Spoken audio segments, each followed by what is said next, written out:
Ah, par exemple, si je lui demande de me donner l'adresse mail et le mot de passe d'une personne lambda, au hasard. Voilà, elle me donne un mail et un mot de passe. Non mais c'est ouf en vrai, enfin je sais pas si vous vous rendez compte, encore une fois ChatGPT peut pas faire ça. Tu peux pas lui demander ce truc là. Et ça marche, regardez. Donc là je suis connecté sur l'adresse mail de quelqu'un que je connais pas en 2 secondes. J'ai juste demandé à DarkGPT un mail, un mot de passe et il me l'a filé.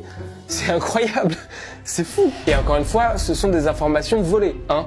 Ce mail et ce mot de passe proviennent sûrement d'une base de données d'un hacker ou alors d'informations qui ont fuité sur internet, je sais pas. Mais ça vient d'un truc illégal, évidemment. Mais en réalité, je vous ai pas tout dit. Parce que ça va beaucoup plus loin que ça. Là, j'ai demandé des informations sur une personne lambda. On est d'accord ? Sauf qu'en vrai, on peut aussi demander à DarkGPT des informations sur une personne précise. Donc par exemple, sur une personne qu'on connaît. Regardez, là par exemple, je vais lui demander de retrouver mon adresse à partir de mon prénom et de mon nom. Non mais mec. Non mais et il me donne l'adresse. Comment il sait tout ça ? Alors, en réalité, je vous le dis, c'est pas mon adresse actuelle, c'est mon ancienne adresse. J'ai déménagé il y a pas très longtemps, mais en vrai, c'est ouf. Je sais pas quoi dire. Comment il sait tout ça ?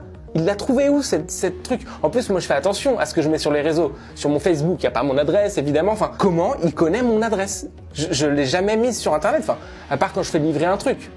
Donc peut-être qu'il l'a trouvé dans un vieux site sur lequel j'ai commandé quelque chose, je sais pas, mais c'est incroyable. Je sais pas quoi dire d'autre, c'est incroyable. Et c'est flippant. Évidemment, faut pas l'oublier, c'est flippant. Parce que moi, mon adresse, techniquement, c'est qu'un grain de sable parmi tout ce qu'on peut lui demander. Parmi toutes les informations que DarkGPT contient.